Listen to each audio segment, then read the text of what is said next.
Assalamualaikum warahmatullahi wabarakatuh. Alhamdulillahirabbil alamin. Assalatu wassalamu ala asrafil anbiya'i wal mursalin Sayyidina wa maulana Muhammadin wa ala alihi wa sahbihi ajmain. Amma ba'du. Sebelumnya perkenalkan, nama saya Ahmad Nurifai dengan NPM 2001011008.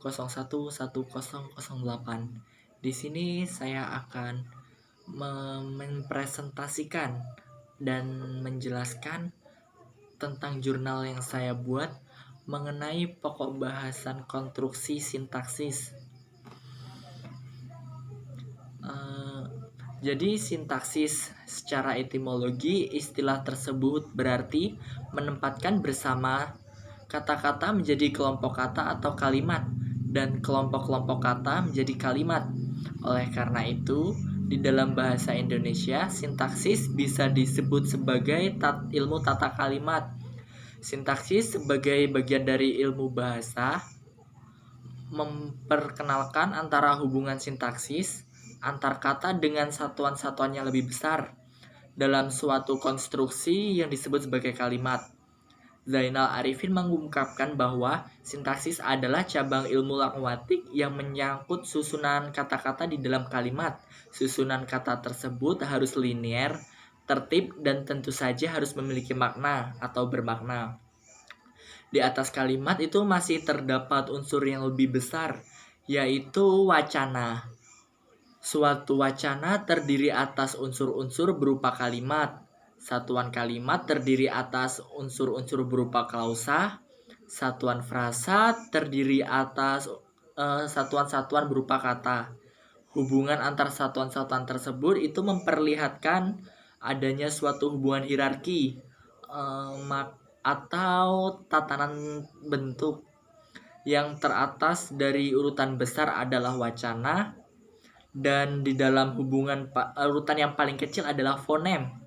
Sedangkan untuk sebutan hierarki tersebut disebut hierarki gramatikal. Penggunaan alat sintaksis digunakan untuk membangun konstruksi sintaksis berupa frase, klausa, kalimat, dan wacana. Kanjono dan Kridalaksana menyebutkan ada 4 macam alat sintaksis, yaitu urutan, bentuk kata, intonasi, dan tugas. Dengan menggunakan urutan, bentuk kata, intonasi, dan kata tugas tersebut, maka pembentukan frase, klausa, dan kalimatnya pun berbeda-beda. Di samping penggunaan urutan penggunaannya berbeda, maka pembentukan kalimat pun juga berbeda. Seperti contohnya, kata mengambil dan kata diambil maka memiliki ketika diletakkan dalam suatu kalimat akan menimbulkan makna yang berbeda. Contohnya seperti ini. Petani mengambil singkong. Dengan kalimat singkong diambil petani. Nah, di situ mengandung makna yang berbeda. Sedangkan untuk istilah konstruksi menunjuk suatu konsep satuan bahasa yang bermakna. Dengan kata lain, konstruksi sintaksis adalah satuan bahasa yang berupa frase, klausa, dan kalimat. Konstruksi sintaksis itu memiliki ciri-ciri sebagai berikut.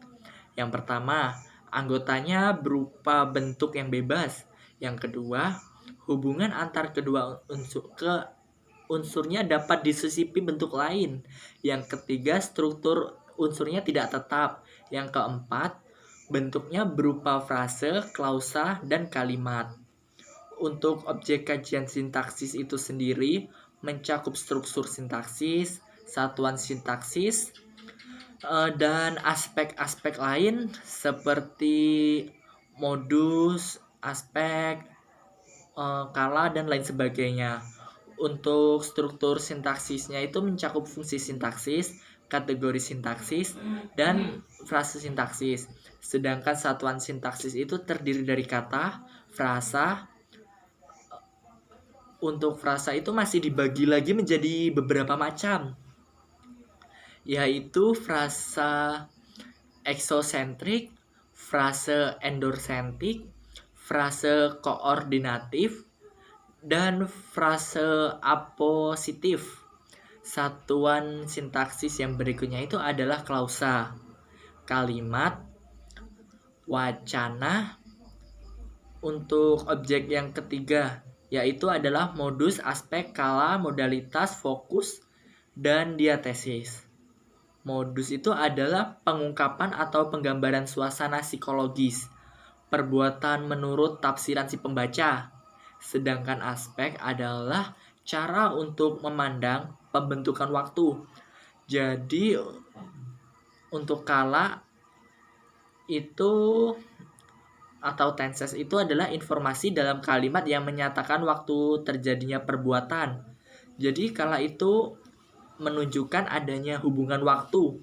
Sedangkan modalitas itu adalah keterangan dalam kalimat yang menerangkan sikap pembicara terhadap hal yang dibicarakan. Dalam pembicaraan tersebut dapat mengenai perbuatan, keadaan, ataupun peristiwa dari lawan bicara. Untuk fokus adalah untuk unsur yang menonjol kalimat sehingga pendengar itu lebih fokus terhadap bagian yang difokuskan. Yang selanjutnya adalah diatesis. Diatesis itu adalah gambaran hubungan perilaku peserta dengan kalimat atau perbuatan yang sedang dikemukakan.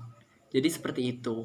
Demikian presentasi dari jurnal yang dapat saya sampaikan.